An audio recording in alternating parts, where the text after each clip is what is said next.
الحمد لله رب العالمين وأشهد أن لا إله إلا الله وحده لا شريك له وأشهد أن محمدا عبده ورسوله. Mes honorables frères et sœurs, il y a maintenant plus de 1400 ans, comme vous le savez, il y avait un peuple, le peuple des Arabes, et pas que d'ailleurs. Mais parmi eux, la grande majorité d'entre eux était un peuple très dur, ni foi, ni loi. Beaucoup d'entre eux, des sauvages, et pas que d'ailleurs. Regardez l'histoire et revenez en arrière et vous verrez que beaucoup de peuples étaient très sauvages. Et parmi ces peuples, il y avait le peuple des Arabes. Ils adoraient tout et n'importe quoi, ils adoraient des statues, ils étaient très violents, ils enterraient leurs filles vivantes. Vous imaginez ? Je ne sais pas si dans l'histoire il y avait des peuples aussi durs. En tout cas, ils faisaient partie des peuples les plus durs. Au cœur les plus durs. Ce n'est pas pour rien qu'Allah Azza wa Jalla a envoyé le prophète Mohammed alayhi salatu wa salam, qui a été envoyé comme Dieu l'a dit dans le Coran, rahmatan lil alamin, miséricorde pour les mondes, pour l'humanité. À eux, ils en avaient vraiment besoin. Ils buvaient, ils frappaient, ils violentaient, ils versaient le sang. C'était des sauvages pour un grand nombre d'entre eux. Pas tous, bien sûr. Ils étaient vraiment très très durs. Et wallah, si tu avais dépensé tout l'or qu'il y avait sur la terre à cette époque-là pour les changer, pour les réformer, tu n'aurais pas pu. Mais il y a une parole qui les a transformés, qui les a propulsés des ténèbres à la lumière. Une parole qui leur a donné un cadre et qui a fait d'eux kuntum khayra ummatin ukhrijat linnas. Vous êtes la meilleure communauté suscitée pour les gens. Les meilleurs. Il y a une parole qui a complètement bouleversé leur vision et leur façon de voir les choses et a changé complètement leur comportement. Une parole qui, lorsqu'elle a été comprise, lorsqu'elle a été saisie comme il se doit, et lorsqu'elle a été appliquée, eh bien, a tout changé, a fait d'eux les meilleurs. Et cette parole n'est autre que La ilaha illallah.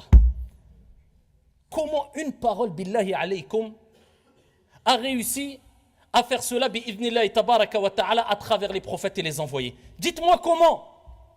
Eh bien tout simplement parce qu'Allah Jalla wa ala a mis ce qu'il y a de meilleur, ce qu'il y a de plus grandiose, ce que tu ne trouveras pas ailleurs dans cette parole. Il y a des secrets, il y a des trésors.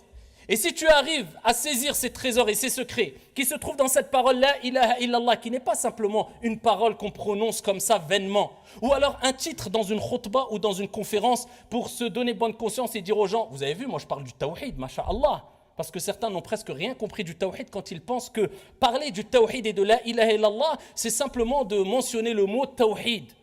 Non, c'est bien plus profond que cela. At-tawhid, c'est un mode de vie. At-tawhid, c'est l'adoration qu'on voue exclusivement à Allah Azza wa Jal. At-tawhid, c'est miftahu as-sa'ada fi dunya wal janna fi al-akhirah. C'est la clé du bonheur ici-bas et du paradis dans le delà. At-tawhid, c'est le sujet le plus important. C'est le sujet primordial. C'est le sujet que si tu n'as pas compris ce sujet ou si tu n'as pas saisi ce sujet-là comme il se doit, te fatigue pas à faire la prière, te fatigue pas à jeûner, te fatigue pas à aller au pèlerinage, te fatigue pas à faire des du'as. Ne te fatigue pas parce que tout est basé sur at-tawhid. Et pourquoi pas? Alors qu'Allah dit dans le Coran, Inna Allah la yaghfiru an yushraka bih. Alhamdulillah. Inna Allah la yaghfiru an yushraka bih. Wa yaghfiru ma duna dhalika liman yasha. Heureusement qu'Allah, regardez, il nous rappelle sa grande miséricorde, il nous dit que, à part le shirk, qui est l'opposé du tawhid, l'associationnisme, le fait de donner des associés à Dieu, à Allah subhanahu wa ta'ala, eh bien Allah, il ne pardonne pas cela. Sauf si tu te repens, bien sûr, avant ta mort. Mais si tu meurs dans cet état-là, et chacun est libre de croire à ce qu'il veut. Mais nous, dans la croyance de l'islam, des musulmans, nous avons cette croyance ferme que tu ne peux pas accéder au paradis sans avoir concrétisé et sans être mort sur La ilaha illallah. Il n'y a de divinité digne d'être adorée en dehors d'Allah Azza wa Jal. Oui, il y a d'autres divinités. Nous les considérons comme des fausses divinités. Et nous considérons, nous, en tant que musulmans, avec tout le respect qu'on doit aux autres, comme ici, comme nous considérons qu'il n'y a qu'une seule divinité digne d'être adorée, c'est notre Seigneur Allah Tabaraka wa Ta'ala, qui ne ressemble en rien à ces créatures, qui n'est pas représenté ni par du bois ou du métal ou un animal, qu'on ne voit pas, mais lui nous voit et rien ne lui échappe. Wa huwa as-sami'ul basir. Il entend tout et il voit tout. Nous avons cette certitude. Eh bien, at-tawhid, c'est la base. Allah ne pardonne pas qu'on lui associe quoi que ce soit. Mais en dehors de cela, il pardonne à qui il veut. C'est-à-dire que peu importe les péchés que tu as commis, c'est possible. Dieu se donne cette possibilité et il fait ce qu'il veut, subhanahu wa ta'ala, il nous le rappelle, qu'il te pardonne ou pas. Mais par contre, si tu meurs sur autre chose que la ilaha illallah, Dieu nous dit Inna Allah la yaghfiru an yushraka bih. Et c'est pour cela que le prophète sallallahu alayhi wa sallam nous dit Man mata la yushriku billahi shay'an dakhala al-jannah. Celui qui meurt alors qu'il n'a donné aucun associé à Allah subhanahu wa ta'ala, mais on va voir, hein, c'est pas simplement c'est bon, je n'adore pas de statut, moi je suis dans Tawhid et j'ai adoré Allah comme il se doit. Non, c'est beaucoup plus profond que cela, vous allez le voir. Man mata la yushriku billahi shay'an dakhala al-jannah. Celui qui meurt sans avoir donné des associés à Allah azza wa jalla, il rentre au paradis. Et dans un autre hadith fi sahih, le prophète alayhi afdalus salati wa askat taslim nous dit Man kana akhiru kalamihi la ilaha illallah dakhala al-jannah. Et c'est pour cela qu'il est important de répéter au plus La ilaha illallah jusqu'à ton dernier souffle. Le prophète il nous dit alayhi salatu wa salam, celui qui meurt et celui dont la dernière parole est La ilaha illallah, il rentre au paradis. Et dans un autre hadith, le prophète alayhi salatu wa salam fi sahih, il nous dit Laqinu mawtakum la ilaha illallah.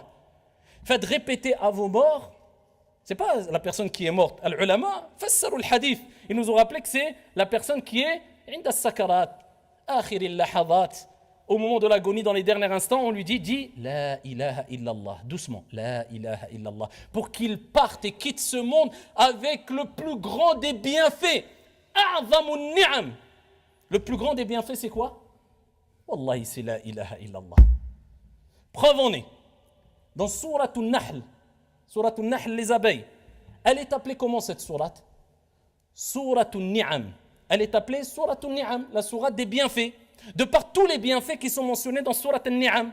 Et au début de Surat An-Nahl, Allah tabaraka wa ta'ala nous rappelle le plus grand des bienfaits.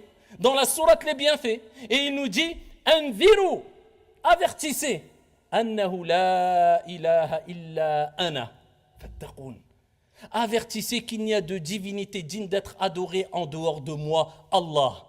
Le plus grand des bienfaits. Et ne vous dites pas, oh c'est bon, il nous parle de tawhid, la ilaha illallah, c'est bon, on sait qu'il faut adorer Allah azza wa jalla, l'unique point, on n'adore pas les statues, c'est fini. Wallahi, si vous avez compris que la chose la plus aimée auprès d'Allah, c'est tawhid, la ilaha illallah, ce pourquoi il nous a créé, l'adorer sans rien lui associer. Parce que Allah, à chaque fois qu'il envoyait des prophètes et des envoyés à des peuples, c'était pour leur dire Qulu la ilaha illallah. Tous les prophètes, Adam, Moussa, Isa, Nuh, Ibrahim, prophètes, envoyés, tout le monde a appelé à la même chose, La ilaha illallah. C'est qu'il y a une raison, c'est que c'est très important. Et donc si c'est la chose la plus importante et la plus aimée auprès d'Allah, donc ça sera la chose sur laquelle va se concentrer le plus Shaitan et va tout faire pour nous détourner de Tawhid. Et c'est pour cela que notre père, Ibrahim alayhi salam, où Allah Azza wa Jalla dont Allah a fait son éloge maintes et maintes fois dans le Coran, à travers son adoration qui vouait exclusivement à Allah Azza wa Jalla. Kana hanifan musliman wa ma kana minal mushrikin, c'était quelqu'un qui avait voué exclusivement ses adorations qu'à Allah, faisait pas partie des associateurs avec cela. Ibrahim alayhi salam, il fait une dua qui est mentionnée dans le Coran et regardez ce qu'il dit Wajnubni wa baniya an na'bud al-asnam. Ya Allah. Il rappelle, je suis pas à l'abri. Ya Allah, préserve-moi et mon fils d'adorer les statues. Subhanallah. Donc si Ibrahim alayhi salam disait Ya Allah, préserve-moi de ne pas tomber dans le shirk. J'ai peur de tomber dans le shirk. Il craignait cela. Comment nous, on va être trop sûrs de nous et nous dire ouais, c'est bon, il n'y a pas d'inquiétude. Parle-moi d'autre chose. C'est le sujet le plus important. Et c'est la chose la plus essentielle et qui te permettra de goûter au bonheur dans le delà, mais ici-bas aussi, comme on va le voir, bi'idhnillahi tabaraka wa ta'ala. Et les mérites de Tawhid et de la concrétisation du Tawhid sont énormes. Ils sont énormes. Permettez-moi de continuer sur cette lancée avec le grand mérite de la ilaha illallah. On a dit celui dont la dernière parole est la ilaha illallah, dakhala al-jannah. Mais attention, c'est celui qui l'a dit khalisan lillahi azza wa jalla, avec sincérité. Al-ulama, ils sont unanimes sur le fait qu'il a compris le sens. Et on va le voir son sens rapidement. Et qu'il a mis en application, il a vécu avec le tawhid, avec l'unicité d'Allah. Pas toi tu dis la ilaha illallah, Et après, quand tu vas te battre, fils sabilillah, faire un sacrifice le jour de l'Eid, tu vas dire c'est pour Sidi Foulan. Alors qu'Allah dit dans le Coran, fasalli li rabbika wanhar. Et prie pour ton Seigneur et sacrifie pour qui? Pour Allah. Tu dis Bismillah, pas Bismi Sidi Foulan ou la Sidi Allan ou la. Allah dit dans le Coran, Qul inna salati wa nusuki